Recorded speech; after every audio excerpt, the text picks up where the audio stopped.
Hey y'all, welcome to my channel. If you're new here, my name is Samantha Leighanne and I talk about books. In this video, we're going to be talking about the best books that I read in 2019. Once again, these are not necessarily books that were published in 2019 because I tend to focus on a lot of backlist titles. So all of these books were rated, I think, 5 stars. Or if not 5 stars, very, very close to 5 stars. They are books that have stayed with me as the year has gone on. Once again, if you thought that these books were trash, that's super cool. You can tell me, just be respectful about it. It's just, you're perfectly entitled to your opinion and I'm perfectly entitled to mine. It's sad that I have to put those types of disclaimers in here anyway. So let's just go ahead and jump right in. The first book that I'm going to talk about is The Winter of the Witch by Kite Runner. This is the third installment in the Winter Night trilogy and wrapped up the story of Vasya and Morozko. I really loved this series. It is fantasy blended in with historical fiction. It takes place in Russia. Obviously, with this being the third installment in a series, I am not going to talk about the specifics of the plot. Just know that I really love Kite Runner's writing. I have actually read some of her middle grade works as well. I think she's an excellent writer. I really loved Vasya as a character. She was very headstrong. She knew what she wanted to do. She wasn't going to be pushed into what everybody else wanted her to be pushed into, especially taking place when this took place. I don't know like the exact years, sort of like medieval Russia, not quite medieval. I loved the fantasy elements that were included in this. I loved the folklore. If you've been watching my channel for any length of time, you know that I really enjoy fairy tales, fairy tale retellings, dark fairy tales, things like that, and there are a lot of elements of that type of thing within this book, and so I did really enjoy the series because of that. I also thought that it was a fitting into the series. I know sometimes endings of series can fall a little flat. I don't feel like that did that. This did that, and so I really loved it. If you haven't read this series and it sounds like something you would be interested in, I highly recommend it because it is absolutely excellent and the writing is amazing. So now we're gonna move to a book that I actually did read a little bit more recently. You guys have probably seen this in a wrap up already. So this is Small Country by Gail Fay. This is, I believe it to be semi-autobiographical. It takes place in Burundi in 1992, which is around the time that Burundi and Rwanda became engrossed in civil wars. There was genocide that was happening, and it really talks about really the end of his childhood and what that looked like, his experiences, how that profoundly affected him as a person. It is a very short book. It is a translation from French, but sometimes in my experience, when you have translated works, they can lose their impact across that translation, and I don't feel like that happened within this book. I really loved the story. It was one of those that had a lot of moments where I really had to set it down and really think about what was happening and what the author was telling us, and subsequently it was a book that I've really enjoyed and I highly recommend. You can pretty much almost read it in a sitting, but I absolutely loved it and I definitely recommend it. Next, we're going to talk about House of Sand and Fog by Andre Dubose III. This is a book that I also read towards the beginning of the year, and I wasn't 100% sure how I was going to feel about it. This follows the story of a woman who has lived in this house. It is a family home, and due to a weird tax discrepancy, she becomes evicted, and she is just absolutely devastated because this was kind of the last thing that she had going for her in her life. Her life is kind of a mess, and once she is evicted and the house is foreclosed upon, there is a Iranian family that buys the property and moves into it, and it becomes a battle in between Kathy, the previous owner of the house, and this Iranian family. And I was very concerned whenever I first began reading this because you have portions of this book that are, well, I don't want to say portions. You have a book that is written from a female perspective and a Iranian perspective by a white male, and I just wasn't 100% sure how that was going to go. However, while there were moments where, it could have been done better. I do feel like it was written very well. The tension and the suspense that kind of builds as these two different sides interact and all of a sudden things really start happening, like moments where I actually exclaimed out loud and all of a sudden I'm crying and didn't realize why, like that I cared so much about these characters in this story. Any book that can do that to me, that is that character driven, gets an A+ in my book. I will say that it takes a little minute to get going, but really once it does, it's so good. It's a book that I have also thought about several times as the year has gone on. I always know that a book is going to make my best of list if we've gotten a couple of months down the road and I'm still thinking about that book. So next we have a science fiction book, and that is The Fifth Season by N.K. Jemisin.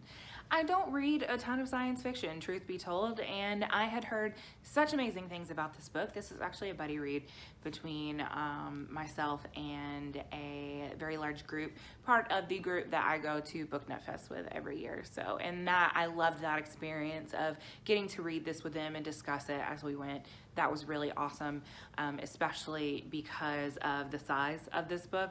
Having, really getting to break it down and focus on kind of a section at a time and then kind of bringing it all together. Explaining the plot of this story is so incredibly hard. I realize now, I'm pretty sure that I said that this was science fiction. It's definitely not science fiction. It's definitely fantasy, but whatever. The other thing about this book that took me a minute to get into is it's told from varying perspectives. Now, one of the perspectives that it's told from is from second person.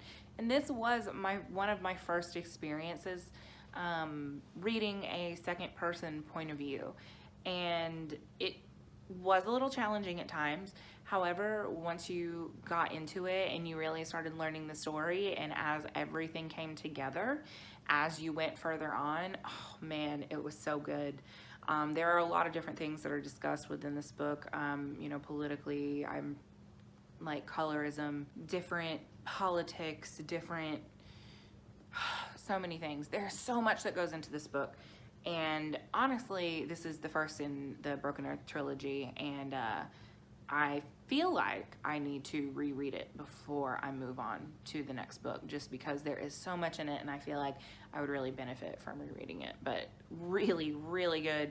Highly recommend it. If you're a fan of fantasy and for some reason have not picked up this book yet, you really, really need to. Next, this is a book that maybe even could have fit into the thriller genre. However, I do feel like it was more contemporary, and that is The Child Finder by Renee Dunfield. I had seen a lot of really great things about this book whenever I decided to pick it up. Originally, I do have a physical copy now. I just acquired it. I did read this on audio, and I read it at a time where I was commuting back and forth to my new store for roughly 45 minutes each way. So I'm spending about an hour and a half in the car and listening to the audio for this book, and wow, was that a bad decision. We reached a point during the particular story where I was an absolute mess, but the story itself revolves around a woman who has no past. She doesn't remember her past.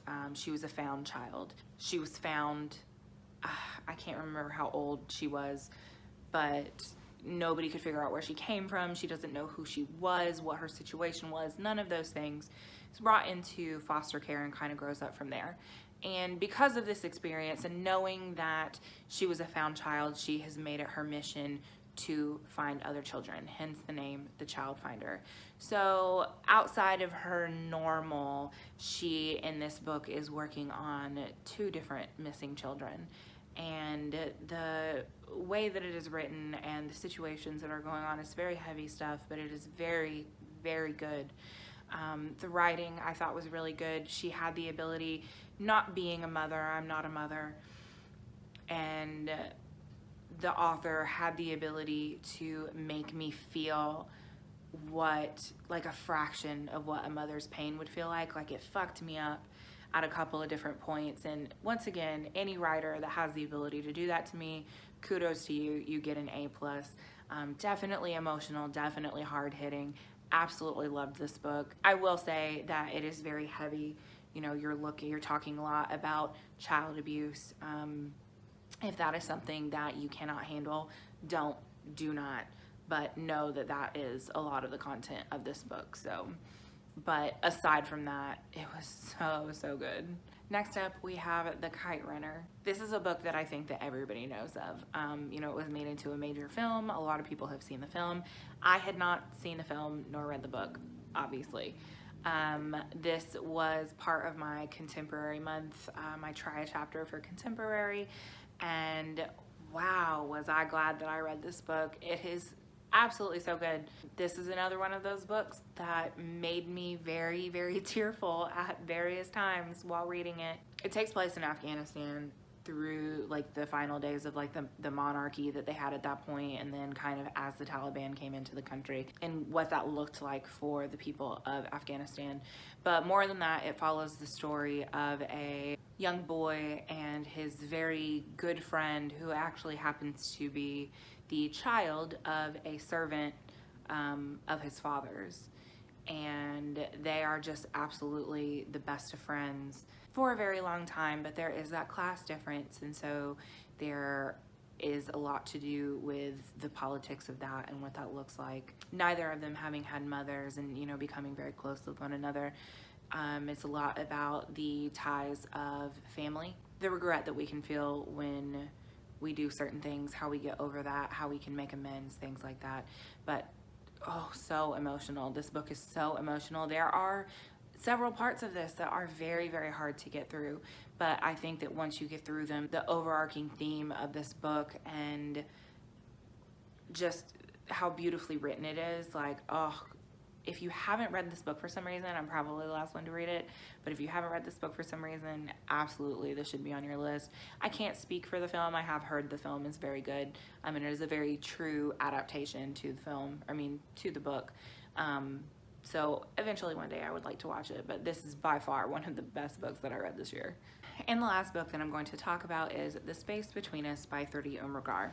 I had read another book by this author, I think it was last year, and I did very much enjoy it, but this book was a whole other level. So this story surrounds Bhima, who is a poverty-stricken older woman who has worked for a more wealthy, affluential family for, the last 20 years. Bhima also has her granddaughter Maya living with her. Maya has been in college. She is the absolute light of Bhima's life. Her goal is to get her educated and get her married, and she is just going to be everything that Bhima always wanted to be. The way that the story kind of took you on a roller coaster was one of my favorite parts of it. This is another book that gave me tears multiple times and also made me actually exclaim as I was reading it, as you began to make connections and really understand what it is that happened to the characters in this book. Realizing some of the things that certain people have been responsible for, and it's just like, oh my God, that bitch, those were your reactions, and I felt it in my heart, and just ugly tears a couple of times. Same thing, this and Kite Runner, ugly tears. Definitely brought a level of emotion that I have not felt in a really long time in a book, and I loved that. This is one where everybody that would listen to me, I had to tell them about this book. I had to tell them about this book and how much I loved it. This and Kite Runner are probably two of the highest on my list this year, for certain. Horror and thrillers included, actually. These two just gave me such an emotional reaction that I hadn't felt in so long. And I really love that. I really loved that the writing and the story were able to really bring me in there and really have me empathize with these characters. That is just, to me, the mark of excellent writing. So, and those were the best contemporary and fantasy. I think it's just contemporary and fantasy. Yep, contemporary and fantasy. Those were the best non-horror thriller books that I have read this year. So, have you read any of these books? If you have, comment down below and let me know what you thought. Do you agree? Do you disagree? Tell me how you feel. Just remember to keep it spoiler-free for the people who may not have read them yet. If you do want to discuss spoilers, you can find my links to Twitter, Goodreads, and Instagram all in the down bar below. If this is your first time here, hi, hello. If you like what you see and you want to see more, you can click thumbs up. You can hit subscribe if you haven't already, and you can also hit the little bell to be notified when I upload. As always, thank you guys so much for watching, and I will see y'all next time. Bye.